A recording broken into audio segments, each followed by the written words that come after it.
Kevin Love and DeMar DeRozan came out a while ago leading a mental health discussion. Kevin Love talking about panic attacks. And during the time that they were talking about these things publicly that sometimes men don't talk about, especially in the hyper-masculine world of sports, where we've always treated physical therapy different from mental therapy, even though you would think these things are almost equally important given the mental strength that sports require.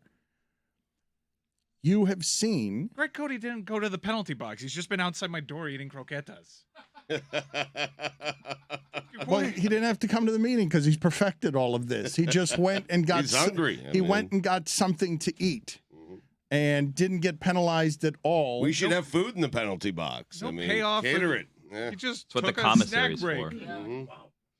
The best croqueta of my life. But, Greg, you didn't serve your So good. penalty. I was in there. I did. I think he was. It was a light sentence. Yeah. I did my time. Stugotz, Adam Silver has told us, he has said publicly that he's concerned about the happiness of his players, that his players don't seem happy. You've seen what's happened with Kevin Durant and Kyrie Irving. And the thing that I wanted to ask you, because this is really different, and it represents improvement, but I really don't know what it means when the Memphis Grizzlies say Ja Morant is in counseling. He's not playing basketball because he's in counseling. That is not something we have seen before with superstars.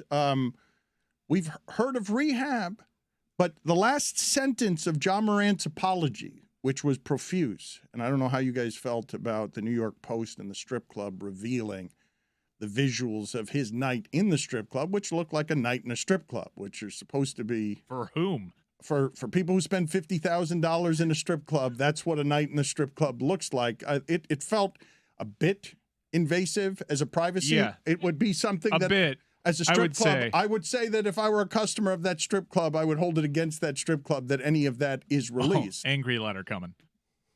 But what is That's going to fix it. what does it mean that Ja Morant is in counseling? He's a 23-year-old, and fame and money and transition to the league can be hard for a lot of different people and a lot of different reasons. But when I place it in the context of all that other stuff I just mentioned on the front end, that Kevin Love and DeMar DeRozan were trying to instigate a mental health conversation, that Adam Silver says his players are not happy, and that Ja Morant's apology includes, I'm going to go work on my wellness. I'm going to go work on my head. What do you imagine counseling means? I mean, he's in counseling. He needs help. I'm glad they've identified it and he's getting it. But Dan, we see he's a 23-year-old kid, and we see him dunking over giants, and we don't think, hey, he's 23. And my daughters are, 19 years old. That generation has lived through a lot.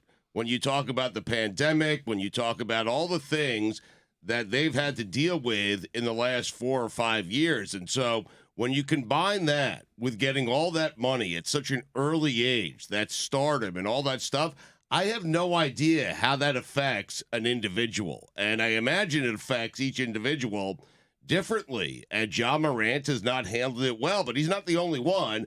And I think we just casually forget, hey, he's dunking over Giannis. Oh, yeah. But he's 23. But it's not just that. We also think that fame and money are the keys to happiness. Like, a lot of people value those things above all others and don't acknowledge that Tyson Fury, coming from... We also don't know if Ja Morant has a happiness problem.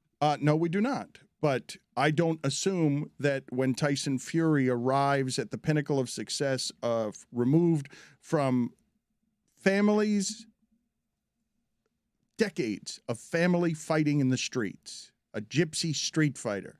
He arrives at the heavyweight championship, the height of his dreams, and he immediately gains 100 pounds and develops a cocaine problem because whatever he thought the dream was like, it wasn't what he thought it was like.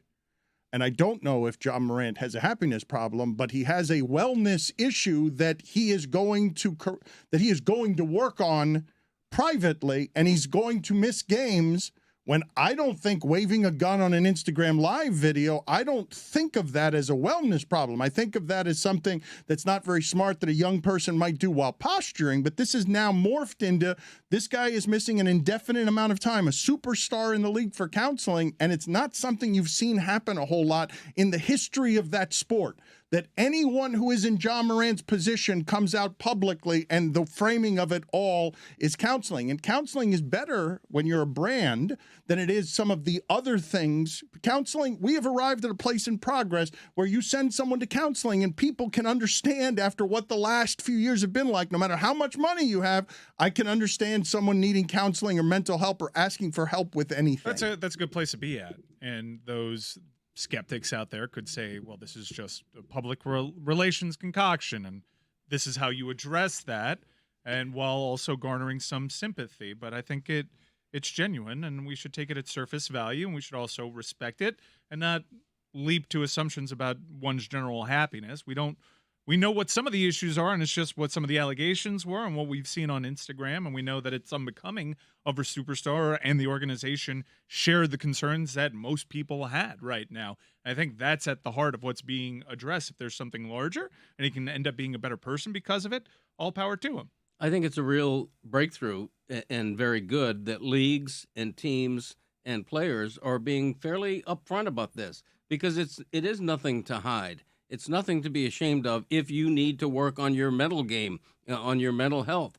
And the fact that they're not hiding it and saying, Ja Morant's got an injured ankle, we hope to have him back in a couple of weeks. They're being truthful that he's going through some form of therapy that he needs, and more power to him. And what you said is entirely true.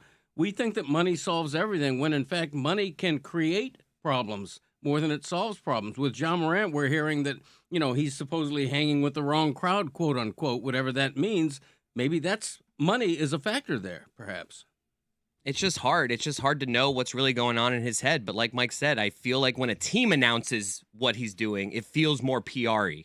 It's like there's a lot of bad press around him right now. Going through the process. Let's just get the news story going in a different direction. I mean, like it's tough to really know what's really going on there, but it just kind of feels PR-y when it's the team doing it. I guess it can be both, right? This is a solution that is the best available to all parties, and if Ja Morant ends up getting better because of it, that's a win for everybody.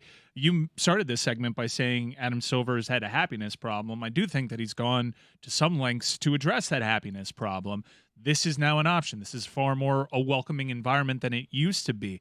The travel has been really adjusted to the point that you have baseball style double headers essentially with days off in between, because travel when you're going through it can be a trigger that makes things worse. So he has taken steps. It is a new normal, though, organizationally, for everyone who is leading in sports to have the idea of missed games for mental health. That's a new thing.